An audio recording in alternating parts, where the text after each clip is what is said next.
¿ya? ¿Por quê? Porque é pergunta de exame, ¿ya? Incluso a última vez que han preguntado ha sido o triângulo de Greenfield. Então, como isso eu para memorizar? A letra G viene primeiro que a letra P, não? Então, todo o que viene primeiro, hablando de los límites, é Greenfield. E todo o que viene depois é Petit. Então, vamos. Primeiro límite acá de Greenfield. Observem, aqui temos 12ª costilha, não? Que estamos falando de hueso. E cresta ilíaca, que também estamos falando de hueso. Então, miren. Que viene primeiro? A 12ª costilha, que estaria mais ou menos por aqui, não? Na parrilha costal. E aqui são as crestas ilíacas. Que viene primeiro? Que está mais arriba? As costilhas ou a cresta ilíaca? A 12ª costilha. Então, é límite de Greenfield, ¿ya? E cresta ilíaca está mais abaixo. Depois, Petit, ¿ya? Depois temos aqui o músculo quadrado lumbar e dorsal ancho. Qual letra viene primeiro? La C ou la D? La C. Então, se viene primeiro o quadrado lumbar, não vê? Então, é límite aqui de Greenfield. E o dorsal ancho, que viene depois, não? Aqui seria de Petit, ¿ya? E aí depois temos os oblíquos, interno e externo. Como isso para memorizar? O Greenfield não é medial, medial está mais interno, não vê? Então, oblíquo interno. E o Petit está mais lateral, mais hacia afuera, mais externo. Então, oblíquo externo. Então, dessa maneira eu hice para memorizar. Todo o que vem primeiro, Greenfield. E o que vem depois, Petit. E aí vou memorizando. As duas primeiras estruturas, se vocês observam, é o osso. Qual é o osso que vem primeiro? 12ª coxilha, Greenfield. Depois, cresta ilíaca, Petit. Aí tenho os oblíquos, interno e externo. Não vê? O interno, Greenfield, vem primeiro, não, mais medial. E Petit, externo, que é mais lateral. E aí tenho o quadrado lumbar e dorsal ancho. Qual letra vem primeiro? C de quadrado. Então, vai ser Greenfield. E D vem depois. Se ha podido pegar dessa maneira para memorizar os triângulos? Ok. Uma dica que eles vou dar, já, se é que eles perguntam os triângulos. Às vezes, doutores, como hérnia não é um tema muito prevalente, se eles podem tocar para exame de grado, incluso para paciente pós-quirúrgico, pero não é de los mais prevalentes, não vê? Então, às vezes, vão deixando isso para final e quando chegam cerquita de seu exame, estão fazendo toda uma confusão com esses triângulos e todavia não han memorizado. Se lhes perguntam, não, doutor, e quais são as hérnias lombares? Doutor, Greenfield e Petit. Doutor, habla-me o triângulo de Greenfield. Aí supongamos que eu não me acuerdo, estou embaralhando toda a minha cabeça, como vou contestar? Pero eu me acuerdo que em Greenfield era o mais grande, era superior, era medial, não? Me acuerdo dessa informação inicial e vamos suponer que só me acuerdo da 12ª costilha. Então, com o que me acuerdo, eu vou generar uma resposta, já? Doutor, perdão, neste momento não me estou acordando bem, cito os limites do triângulo, estou um pouquinho nervioso. Pero eu me acuerdo que a hérnia de Greenfield é a hérnia lumbar superior e medial em relação à coluna vertebral. E me acuerdo que um dos limites é a 12ª costilha. Se entende como formular uma resposta solamente com que me acuerdo? Não me quedei calhado, não disse perdão, doutor, não me acuerdo, e ao mesmo tempo que hice, demonstrei que estou ubicado, que estou acordando, que sei de lo que me está perguntando, só que nesse momento, por o nerviosismo, não me estou acordando completito, pero algo estou dizendo. Se entende?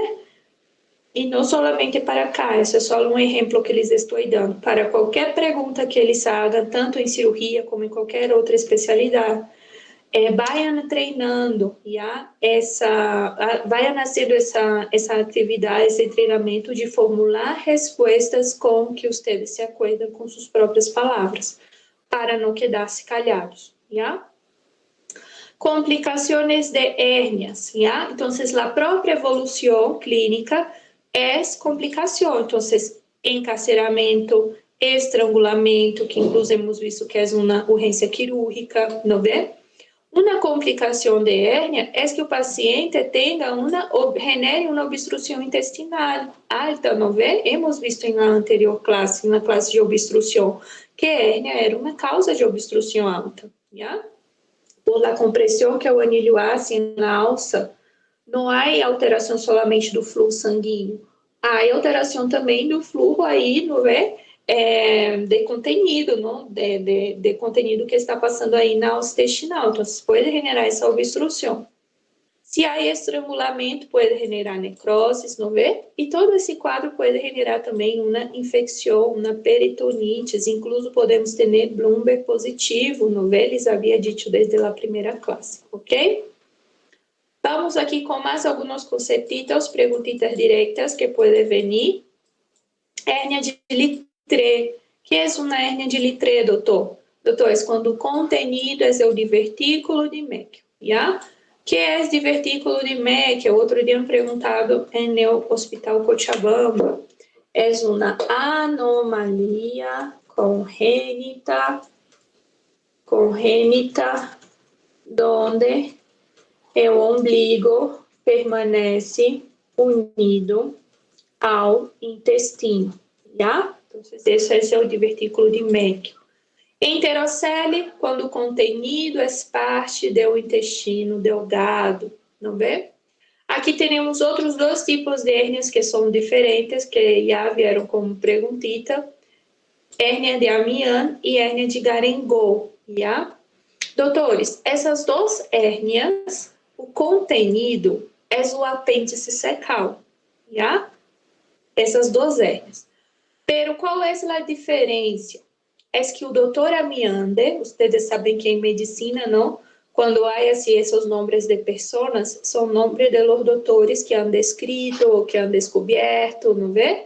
Então, aqui é o doutor Amiande e aqui é o doutor Garengot, ok? Han descrito estas hérnias em momentos e em pacientes diferentes, já? O doutor Amiande, quando encontrou essa hérnia onde o contenido era o apêndice secal, esse apêndice estava cursando com um processo inflamatório.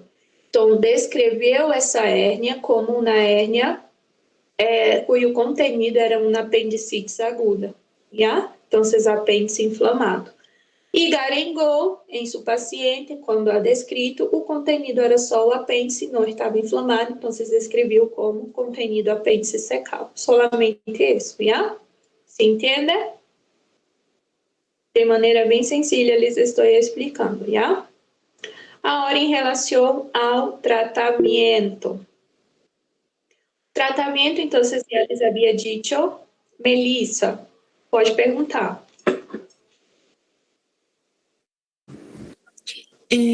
Nath, poderia repetir de novo essa parte desde Enterocele, por favor, que eu não escutei? Enterocele, solo hablé como está aqui no material, que o contenido é parte do intestino delgado. Esse aqui nunca ha sido perguntita, já? Pero, por si acaso, se eles perguntam, já? Hérnia de Littré, o contenido é o divertículo de Meckel, que é essa anomalia aqui que hemos mencionado. E aí, Amiande e Garengot lhe estava lhe explicando que Amiande é um doutor, um cirurgião, e Garengot também. Ambos doutores han descrito essa hérnia, cujo contenido era o apêndice secal, já? Pero qual ha sido a diferença? Que Amiande, o paciente de Amiande, o apêndice secal estava cursando com um processo inflamatório. Então, quando ele descreveu essa hérnia, não disse que o contenido era um apendicite agudo. E Garengot não havia processo inflamatório. Então, só descreveu como Garengot sendo uma hérnia cujo o contenido é um apêndice secal.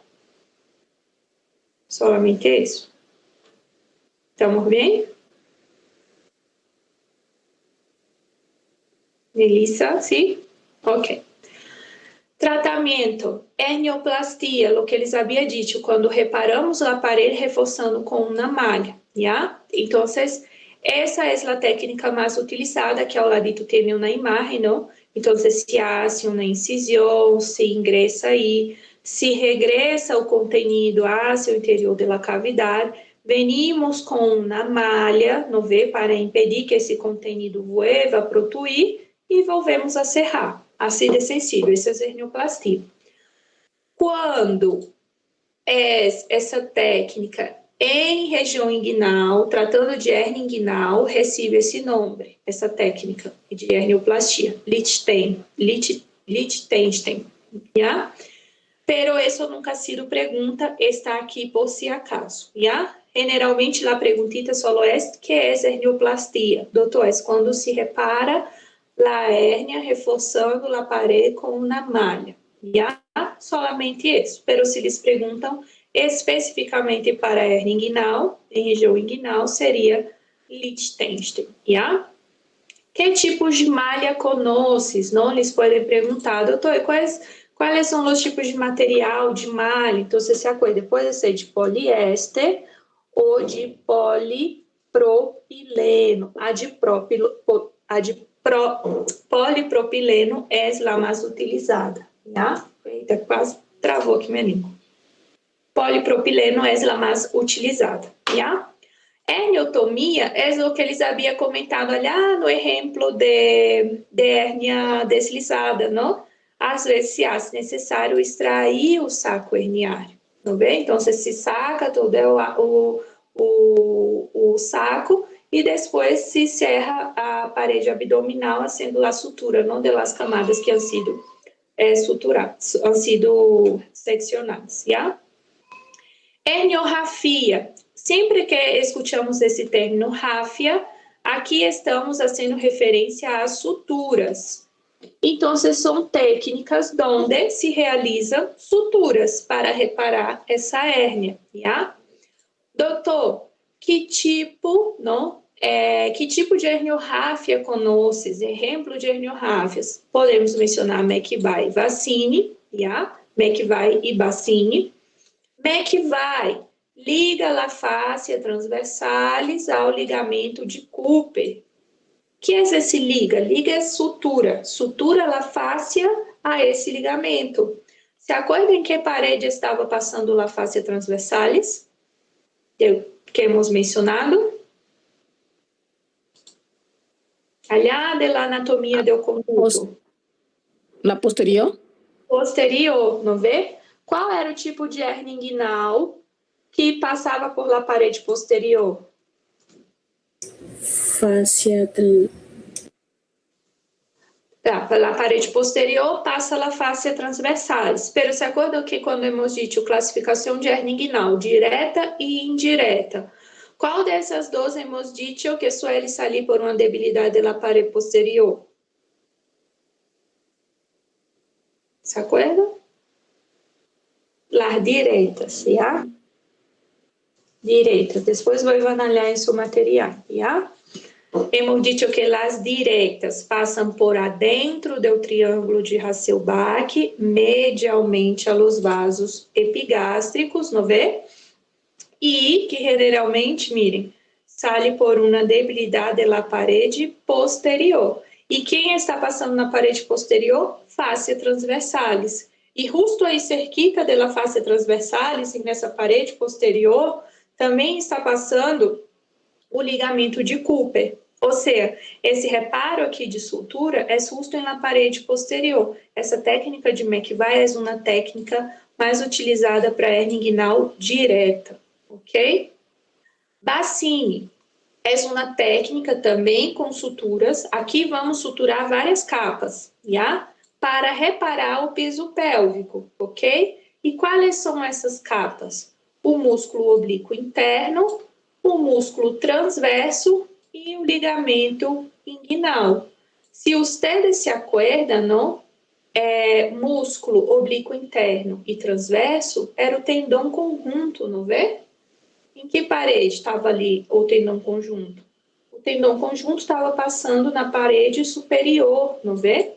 E o ligamento inguinal? na parede inferior. Então, se hace o reparo desse piso pélvico, haciendo uma sutura entre essas estruturas aqui dessas paredes, yeah? ¿Les piden para explicar isso? Não, eu só les estou tentando aclarar um pouquinho. Em seu exame de grado, a pergunta é sencilla. Que é herniorrafia? Ligadura do saco herniário utilizando técnicas de sutura. Doutor, que tipo de herniorrafia conosco? Doutor, McVay e Bassini. Isso suele quedar aí. Nunca han perguntado isso de quem liga quem a quem. Já? Nunca ha sido pergunta. Pero aqui está mais por si acaso. Já? E temos também lá a técnica de Shouldice, que também é uma técnica utilizada para reparo da parede posterior, pero aqui essa sutura que se vai realizando já, é em camadas, não é uma única sutura. Aqui na McVay, se agarra lá face, o ligamento, e há de uma vez uma camada de sutura. Aqui em Shouldice, não. Se vai sendo desde mais interno, mediano e vai a mais externo. Pelo menos em 3 capas, de adentro hacia fora. Já? Só isso. Isso pergunta aleatória. Aqui temos para treinar ordens médicas, já, de uma história clínica de paciente com hérnia. Aqui essas ordens médicas, doutores, é de um paciente pós-quirúrgico, generalmente. Pode ser pré ou pós, não? Vamos pôr aqui para que vocês não pensem que só é para treinar de pós-quirúrgico. Pode ser pré ou pós. Pero o mais comum é o paciente que está aí pós-operado por hérnia, já? Então, se repassando aqui ordens médicas, mesmo que seja, mas é uma hérnia, não é uma cole, não é um apêndice, que é aí de diferente nas ordens médicas? Nada, é igualito, já? Tanto é que vamos fazer aqui bem rapidito. O paciente vai estar internado. As medidas generais, o primeiro que pongo é dieta, e aí a dieta vai depender de quanto tempo já saiu de quirófano, então se acuerde. Primeiras 8 horas, NPO. Passou de 8 horas, hasta cumprir as primeiras 24, dieta líquida. Se é um paciente maior de 24 horas, já é um dia pós-quirúrgico, dieta blanda blanca. Já? Então, vocês vamos pôr aqui como exemplo, dieta blanda blanca, porque generalmente o paciente está aí segundo dia de internação, primeiro dia pós-quirúrgico, não? Depois que mais ingressa aqui, controle de signos vitais, controle geral por enfermeria. Vou pôr cada 8 horas, não? E não me vou olvidar, curação de sítio quirúrgico diário ou interdiário. Vou elegir, interdiário. Esse é o mínimo. Poderia pôr deambulação assistida? Poderia. Poderia pôr posição semifolio? Poderia. Isso que está aqui é o mínimo necessário. Já? Las soluções. Se é um paciente pós-quirúrgico, um dia não já de cirurgia, está recebendo dieta blanda blanca, líquido sólido por via oral, esse paciente não requer requerimento basal. Esse paciente vai estar com uma solução para via, para receber medicamentos. Então, podemos pôr uma solução fisiológica, não é? 0,9% 1000 cc para 24 horas. Esse seria um pós-quirúrgico, bem sencillo. Em relação aos medicamentos, o que nós outros já sabemos, desde cole, desde apêndice, não há alteração. É a ceftriaxona como antibiótico terapia de grande espectro, 1 grama endovenoso cada 12 horas. É a proteção gástrica, o omeprazol, não vê? Pode ser de 20 ou de 40 miligramas, se é de 40 cada dia, se é de 20 cada 12, não vê? E de analgesia pós-operatória, ketorol, que é um analgésico não mais forte, mais eficiente, indicado para dolor de herida de sítio quirúrgico e pós-operatório. O ketorol pode ser de 30 ou 60 miligramas, não vê? Se é de 30 cada 8, se é de 60 é cada 12. Não se olvidem que todo isso é endovenoso, já? Então, isso é o mínimo. Esperamos que o paciente tenha febre? Não. Esperamos que esteja vomitando? Não. Então, aqui vamos só dar antibiótico terapia, proteção gástrica e analgesia. Exames complementares. No pós-quirúrgico, solicito um hemograma para controle. O que quero controlar aqui? Quero controlar se não há como estão seus glóbulos blancos, não ver se há alguma leucocitose, quero controlar como está o valor de sua hemoglobina, não ver? Posso mencionar dessa forma. E comunicar câmbios, já? Então, as ordens médicas, mesmo sendo um pós-operatório de hérnia, é igualito ao pós-operatório de cole, ao pós-operatório de apendicites que hemos repassado, já? Agora, rapidito, quais seriam os câmbios num pré-quirúrgico? Com outro color, vamos a ser para que quede acá, no pré-quirúrgico. Igual, internação, medidas generais, a dieta que vai cambiar, NPO, mínimo 8 horas antes da cirurgia. Vou indicar, ok? De igual maneira, controle general por enfermeria, controle de signos vitais, ok? Hasta aí estes 3. Curação todavia não, porque não há sítio quirúrgico. Em relação às soluções, no pré-quirúrgico, como está, tem que cumprir NPO, mínimo 8 horas, nesse período das 8 horas, vai estar em requerimento basal. Vamos ver?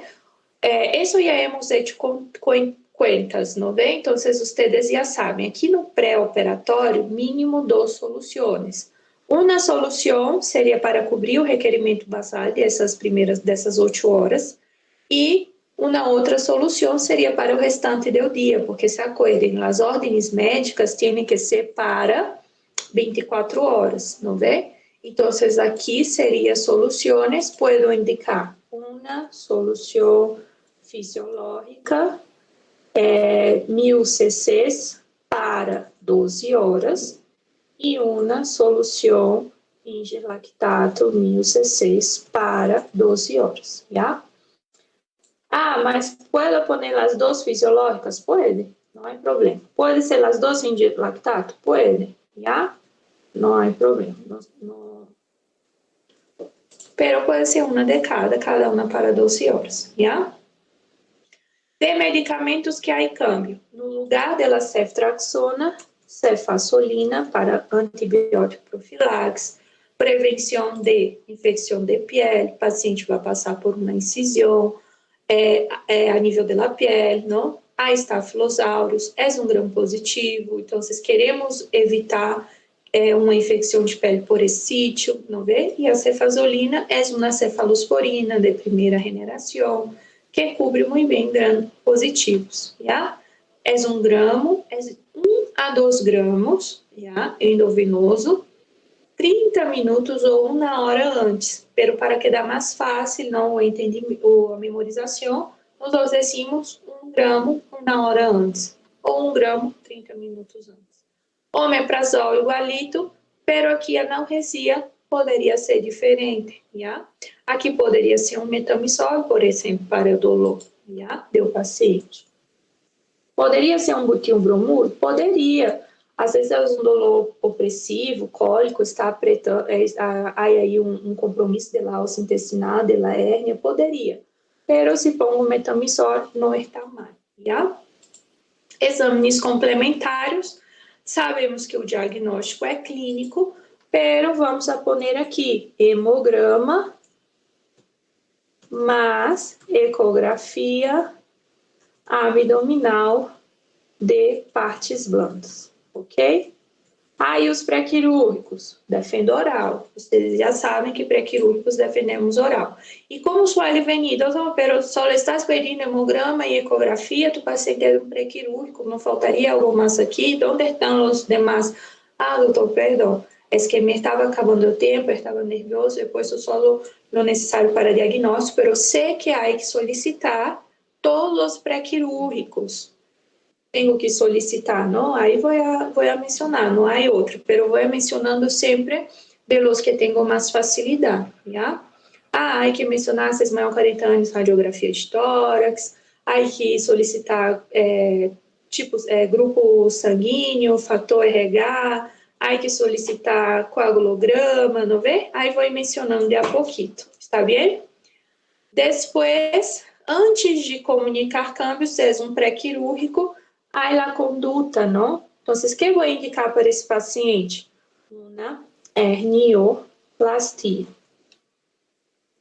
que é a técnica mais utilizada.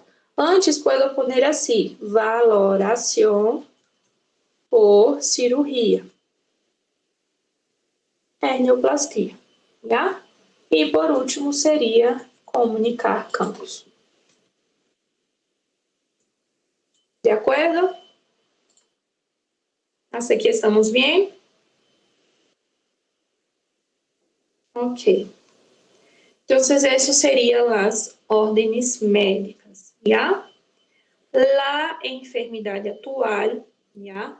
Les vou deixar como uma tarefa para a próxima semana, tem aí o feriado de carnaval, não? Para poder praticar uma enfermidade atual, já? Então, pratiquem visito, enfermidade atual, vamos a poner de uma hérnia, a ver, bueno, elijan, já? Ou então haremos todos de uma enfermidade atual de um paciente pós-quirúrgico e imaginem a descrição de uma hérnia incoercível, já? Incoercível. E aí, na próxima classe que tengamos, vamos a hacer juntos um exemplo e aí vocês vão poder ver onde se equivocaram, onde poderiam haver hecho diferente, tudo isso. Vamos sacando dúvidas também, vamos a hacer juntos, já? Pero se queda isso como exercício. Hemorroides, vamos a saltar hoje, porque é um tema cortito, 10 minutitos, então deixaremos para a próxima. Vamos avançar um pouquinho de queimaduras, já? Me quedam como 15 minutos, pero hasta las 4:20 podemos ir, doutores, a ver? 4:20, 20 minutitos a mais, e avançamos o que podamos de queimaduras, já? Também para não tomar-lhes muito o tempo. Queimaduras, também é um tema que pode vir como defensoral, não como história clínica, já? Porque os pacientes queimados, que são queimados mais graves, de segundo grau e tudo isso, são encaminhados, não? São referidos para o centro de queimados, então vocês não vão estar aí nos hospitais onde hacemos exame de grado, pero sí pode vir para defensa oral. Então, que são as queimaduras? Já? São lesões generadas por agentes. Esses agentes podem ser físicos ou químicos, já? Que vão afetar a integridade da pele, ok? E aí, de acordo a essa definição, temos aqui a classificação. Essas queimaduras físicas podem ser térmicas ou elétricas. Então, elétricas por corriente, não?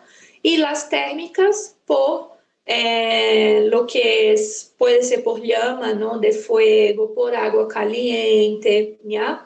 Pode ser também por o frio extremo, também pode generar queimadura, já? Então, essas são as térmicas físicas. E as químicas, não, por produtos químicos que afetam essa integridade. Então, aqui como exemplo, podemos mencionar os ácidos e os álcalis, já? Então, são substâncias químicas que podem danhar e generar uma queimadura álcalis em la pele, já?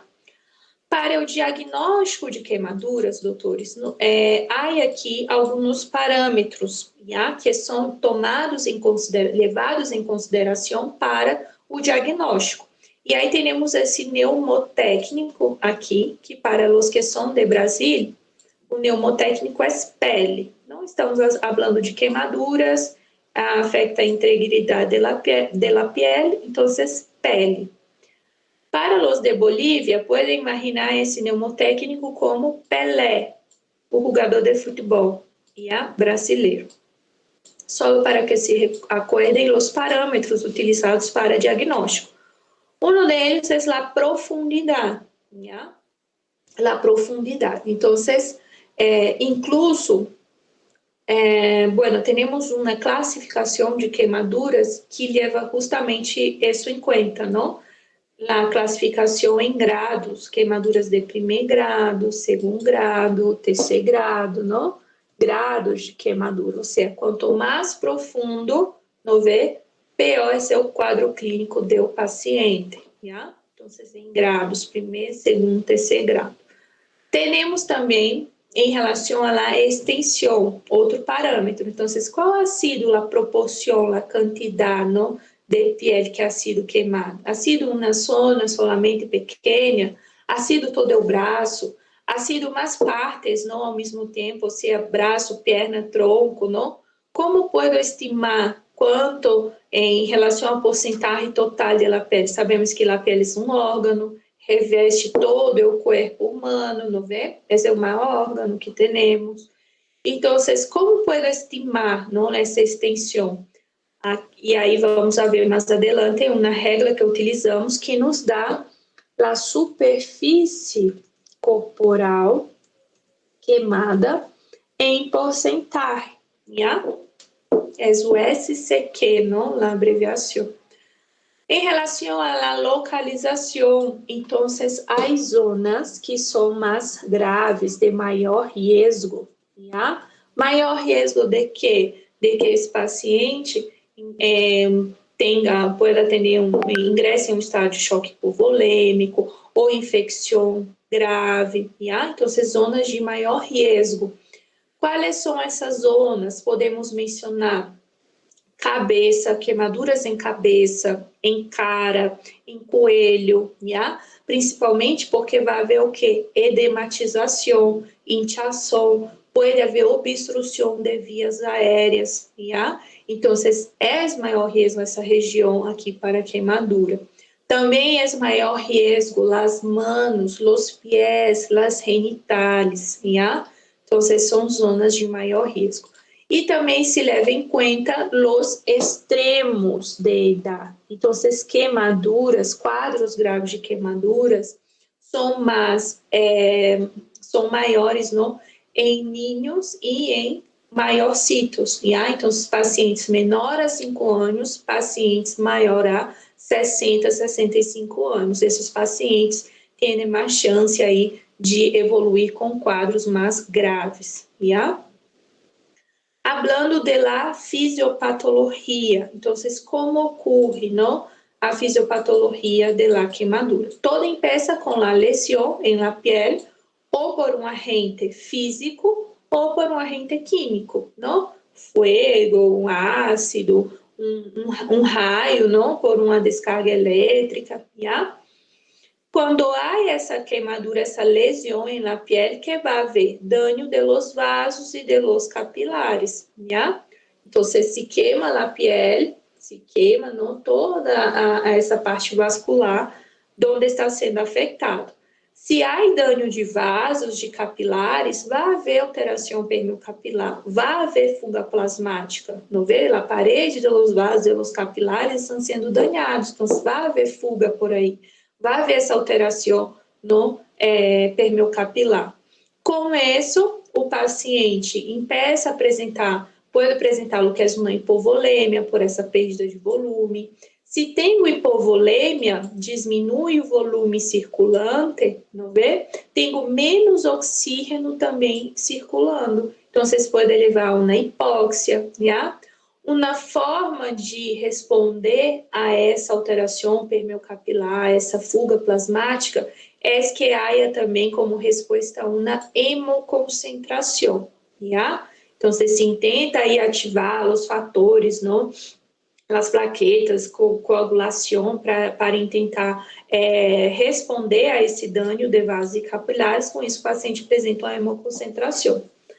Essa hipovolêmia que leva a uma hipoxêmia a nível terridual, de los terridos, não menos oxígeno chegando, é onde empiezam a formação, não por essa alteração do fluxo sanguíneo, não vê? Zonas de escaras, zonas de necroses, já? Ambos são sítios para o quê?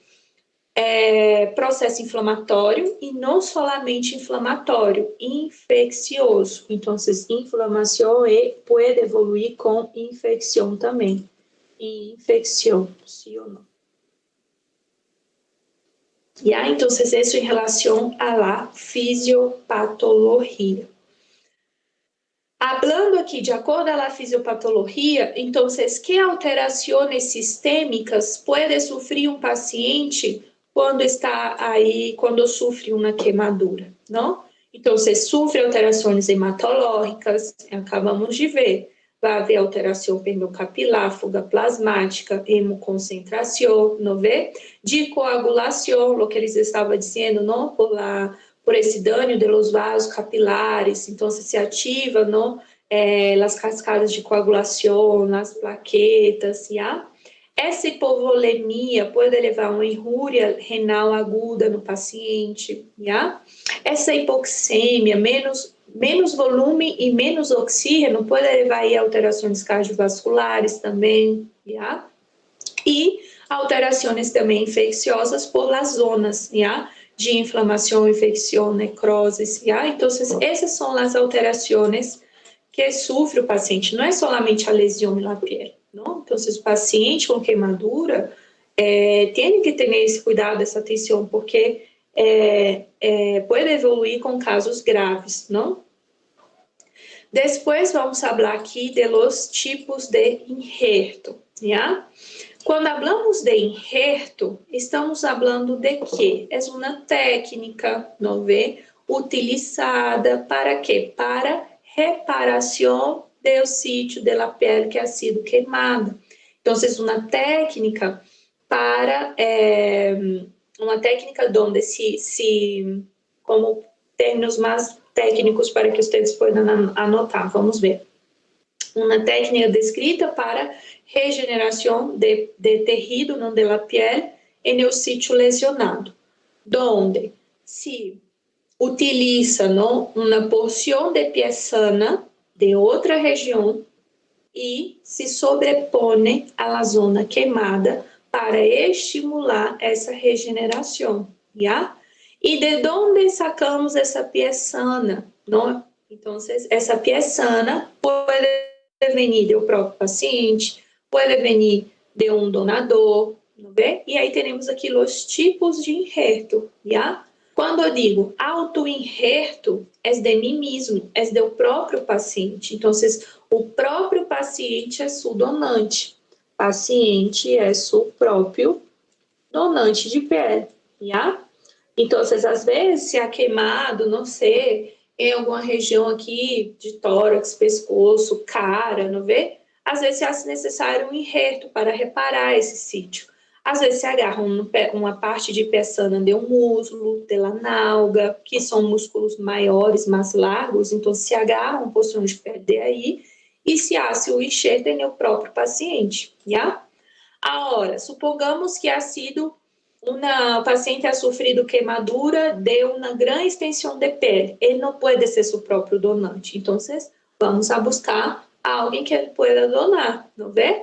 Então, homoinjerto é um donante humano, já? Donante humano vivo.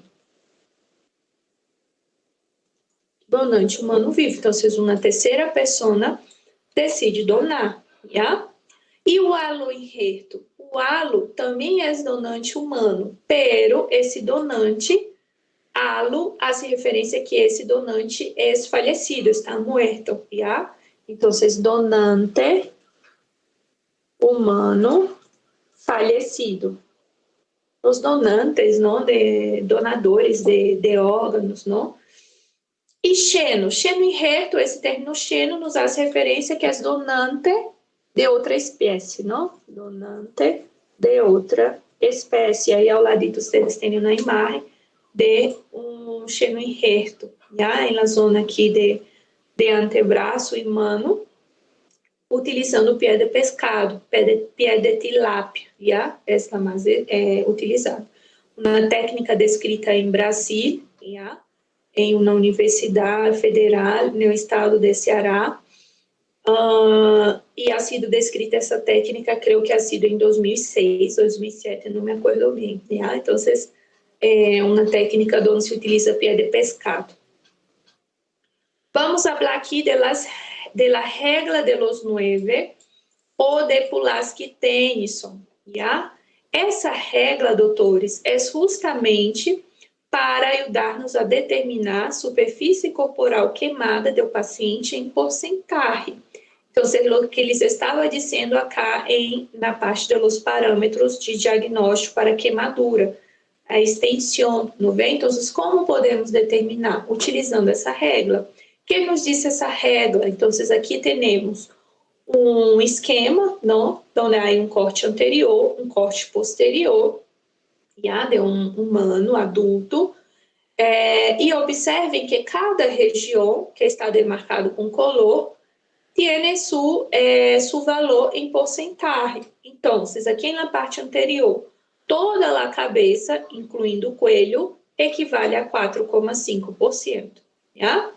Observem os membros superiores. A cara anterior dos membros superiores, cada um equivale a 4,5%, cada um. Os membros inferiores, a cara anterior, cada membro, 9%. Então, vou mirar ao paciente, vou observar, toda a perna direita está queimada, 9%. Toda a perna direita, cara anterior, 9%.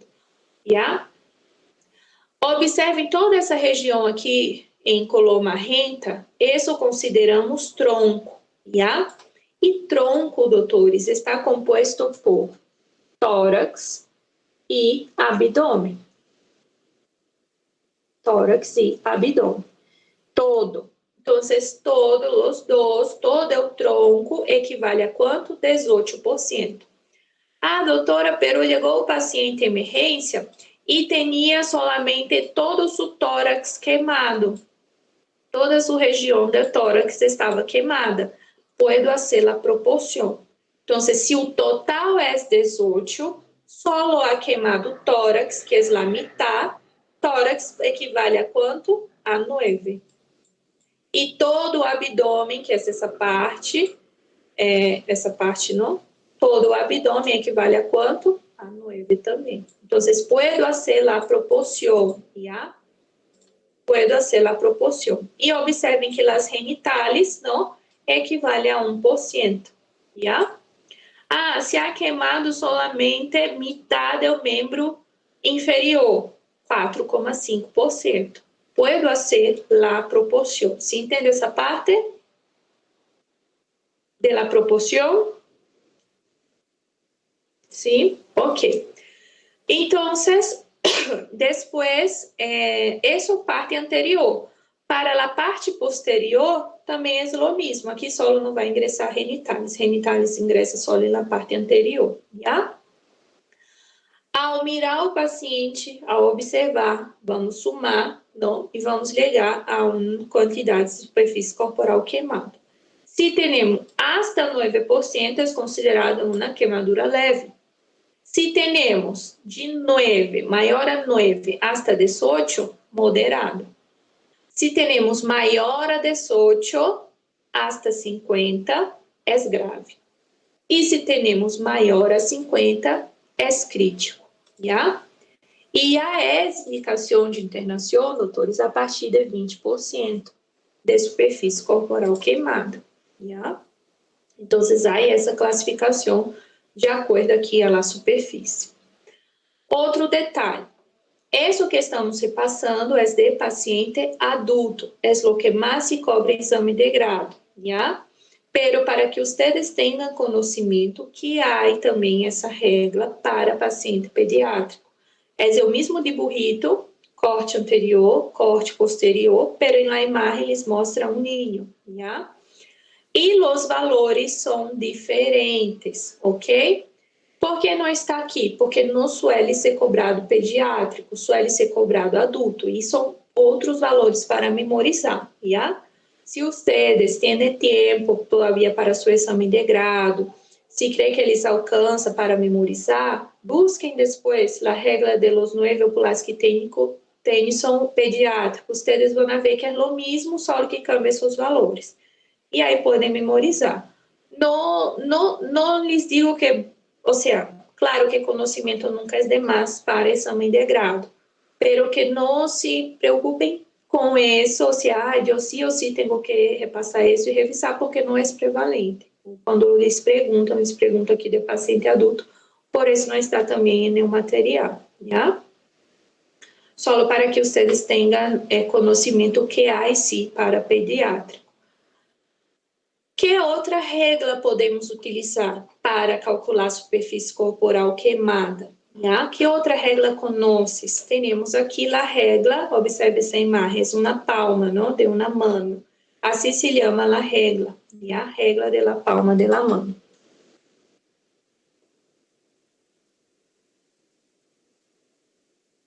Essa regra de la palma de la mano serve tanto para pediátricos como para adultos. Já para os dois. Que nos disse essa regra? Que a palma de la mano do paciente, já, essa dimensão, equivale a 1% de quê? De superfície corporal queimada. Ou seja, utilizamos a mano do paciente como se fosse uma regra para medir, não vê? Então, supongamos que eu sou a paciente e me é queimado toda a parte aqui anterior de meu braço, já? Então, no lugar de fazer a regra de los 9, que é visual, vou mirar e vou estimar quanto, posso utilizar a minha palma de mano como regra. Então, inclui os dedos, já? Não é solamente essa parte aqui, não. É todo, incluindo os dedos. Então, observem que, incluso, é semelhante a lo que hemos visto aqui. O membro superior não equivale a 4,5? Haremos aqui com a palma de la mano. Então, tenho aqui uma palma, não vê? 2, 3, 4, e tenho essa parte aqui do ombro, que é como a metade, 4,5. Pero qual ha sido a diferença? Que eu utilizado minha mano como uma régua, já? E aí, em los pediátricos, isso vai ser proporcional. A manito vai ser pequena, não vai ser menor, e o corpito também. Então, agarramos a manito do ninho e podemos utilizar como medição. A palma de la mano do ninho equivale a 1%. Então, podemos estimar, já? Se entende essa regra da palma de la mano? Se lhes perguntam que outra regra conheces, não? Ou, doutor, ok, já que não te acuerdas da regra de los 9 para pediátricos, como poderias calcular em los niños, não? Na superfície corporal queimada, se não te acuerdas aqui os parâmetros de pediátrico. Doutor, poderia utilizar a regra de la palma de la mano. Agarro a manito do niño, a palma de la mano equivale a 1%, já? Então, puedo defender assim também. Aqui é recuerdito de las capas de la piel, já? Então, temos aqui a capa mais superficial, não? Que é a epidermis. Então, para que vocês não se olvidem, e de epidermis e de capa mais externa, porque às vezes se confundem dermis com epidermis, qual está antes, qual está depois, já? Então, escrevo que assim não há como equivocar-se, já? A epidermis é a capa mais externa. Depois venimos com a dermis, já? La dermis é uma porção maior da pele, observe, já? E aí, se vocês observam toda essa zona aqui de la dermis, observem que empieza mais clarito, não rosadito, e vai oscurecendo, não vê? La dermis, doutores, ele incluso é dividido em duas partes, em mitad. Os primeiros 50%, que se diz dermis superficial, e os últimos 50%, que se diz dermis profunda. Essa dermis profunda é a porção da pele que é mais vascularizada e nervada, já? Por onde estão passando maior número de vasos, de inervação, ¿ya? Entonces, a dermis é todo esse grosor, pero está dividida em superficial e profunda, sendo la profunda caracterizada por isso, ¿ya? Por la vascularização. Depois de la dermis, temos la hipodermis, ok? La hipodermis ou subdermis também pode dizer, que é a capa grassa, ¿ya? Então, antes de ligar os músculos, temos o que? Grasita, não? Está aqui. Depois teremos músculos, huesos, não vê? E assim por diante, ¿ya? Então, isso em relação às capas, epidermis, dermis e hipodermis. Por que estamos fazendo esse recuerdito? Porque temos aqui a principal pergunta de exame de grado desse tema, que é a classificação segundo a profundidade, ¿ya? A profundidade. E aí vamos repassar as características e vamos quedar aqui, ¿ya? Para a seguinte avançaremos tratamento, não nos vai faltar muito. Então, classificação segundo a profundidade, a classificação em grados, e a pergunta prevalente de exame. Então, vocês observem, temos as queimaduras de primeiro grado, temos as de segundo grado, observem que aqui há 12 dibujos para segundo grado, temos as de terceiro grado, e essa última não está escrito, mas podem considerar de quarto grado, ok? E aí vamos repassar a característica de cada uma delas. As queimaduras de primeiro grado, observem, essa é a zona queimada, essa parte de arribita, não? Mais externa, ou seja, epidermis. Queimaduras de primeiro grado são as mais superficiais, afetam só a epidermis. Generalmente, doutores, não deixam sequelas, não deixam cicatrizes, já? Um exemplo comum desse tipo de queimadura de primeiro grado é por insolação solar, exposição, muito tempo no sol, não vê? Então, a piel se queima, se pone rojiza, caliente, com ardor, com dolor, não vê? Então, essa é a clínica aqui das queimaduras de primeiro grado. Se vocês observam, eu he mencionado que toda a triada de Celsius, não? Dolor, rubor, calor.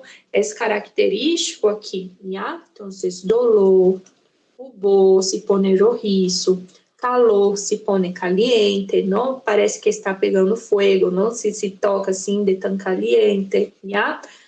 É dolor intenso, já? Hay ardor, não? Hay ardor, pero não deixa sequelas. Paciente não vê passado aí com 2, 3, 4 dias já logra recuperar-se, não? Pero hasta que se genere, porque se vai descamar a pele toda, uns 10 a 15 dias não deixa sequelas, já?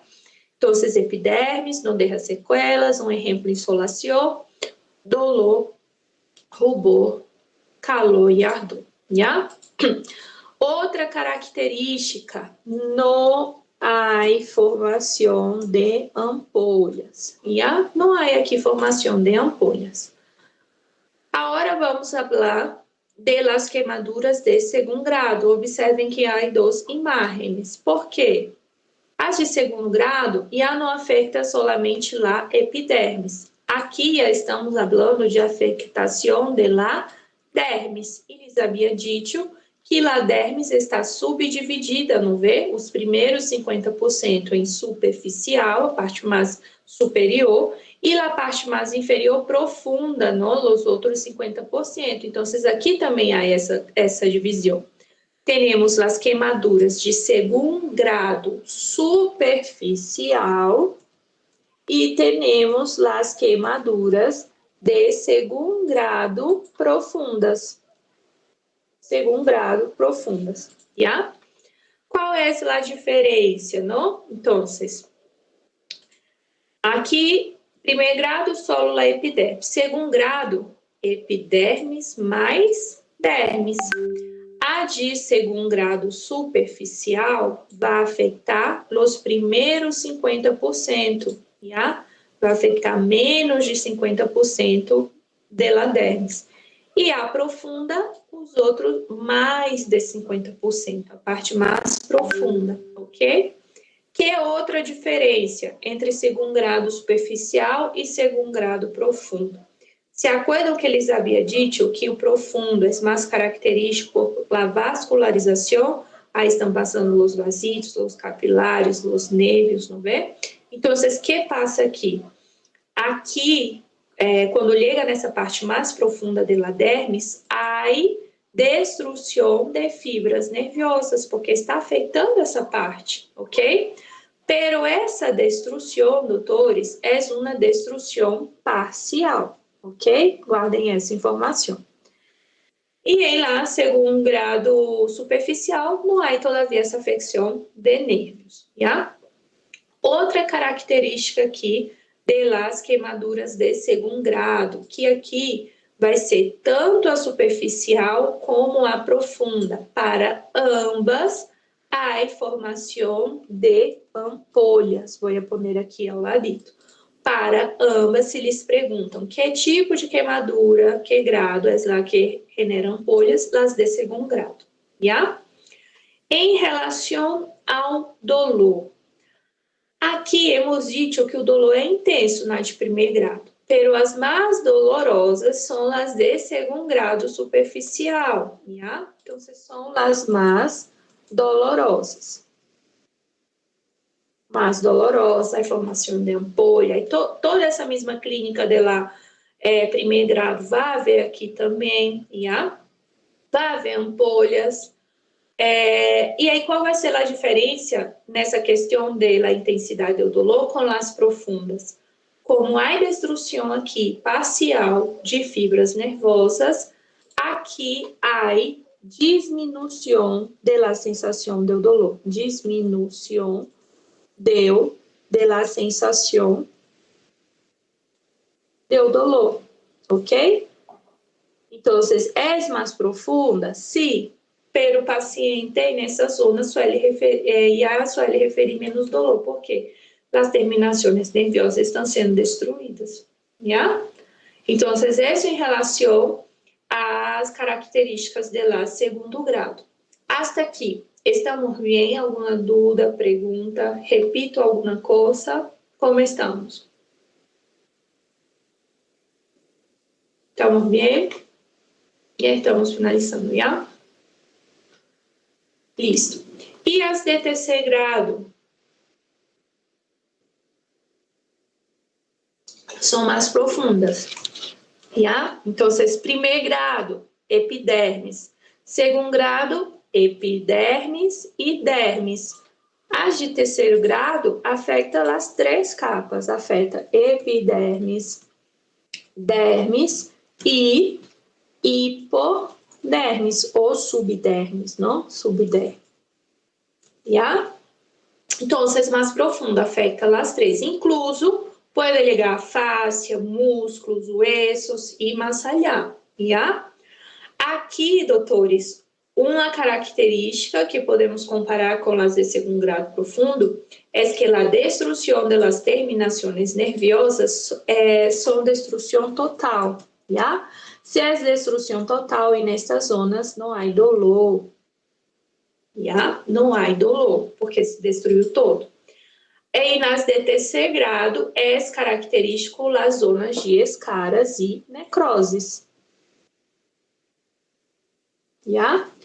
E um outro detalhe que não me vou olvidar é que não há ampolhas, porque as ampolhas características de que tipo? De las de segundo grado. Então, as de terceiro grado e as de primeiro grado não há ampolhas, não caem em trampitas, já? As ampolhas é característico de las de segundo grado, já? Superficial e profunda. E essas de quarto grado, já? Mire, em seu exame de grado, às vezes só vem hasta aqui, terceiro grado. Doutor, se classifica em primeiro grado, segundo grado, terceiro grado. E aí vou dizer todas as características que vão ser passado hasta aqui. Pero pode ser que algum doutor te pergunte, doutor, e lá de quarto grado? Ô doutor, e o paciente carbonizado, não é? Então, se te perguntam, algo mais nesse sentido. Aí que ustedes sepan, las de quarto grado são semelhantes lá de terceiro, ou seja, são mais profundas, afetam epidermis, dermis, podermis, fáscias, músculos, huesos. Pero qual é aqui a gravidade? Empieza a afetar incluso a órgãos. Doutor, as de quarto grado e é quando há afecção de órgãos, queimadura de órgãos. É o paciente que decimos carbonizado, não vê? É pior pronóstico. O paciente vai estar em UTI, como está aí para os tetos. Às vezes o paciente nem aguenta. Por quê? Imaginem todo isso sendo queimado, não somente a parte de pele, músculo, pero órgãos. Hemos visto aqui todas as alterações, não? Sistêmicas que o paciente sofre quando tem uma queimadura, não? Imaginem-se alteração hematológica de coagulação renal, cardiovascular, infecciosa, todo ao mesmo tempo. Esse paciente ingressa em um estado de choque, né? Choque, sepsis. Então, às vezes, esse paciente nem sobrevive, ok? Então, quarto grado, combinamos assim, solamente se os doutores me perguntam. Se não me perguntam, hasta onde eu vou defender? Terceiro grado, exame de grado. De acordo? Esta parte não me vou a complicar, ¿ya? Bueno, 4:20, como les havia prometido. Para a próxima, finalizamos hemorroides e começamos hasta aqui, ¿ya?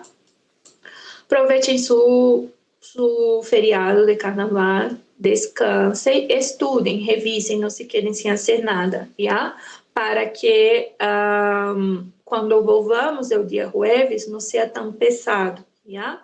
Então, estes dias, não, desde mañana todavía tienen clase, não, pero van a estar sábado, domingo, 5 dias, não, aí de feriado. Tome-se um tempito, umas 2 horitas para sentar, revisar algo, para sentar, fazer uma história, para que o consciente, o corpo, a mente não se desacostumbre, ¿ya? Para que seja mais fácil nosso retorno, nosso regresso de carnaval, ¿ya? E isso. Descansem, estudem, revisem e qualquer coisa já sabem, não? Podem mandar mensajito. Dúvidas, perguntas? Querem avançar mais?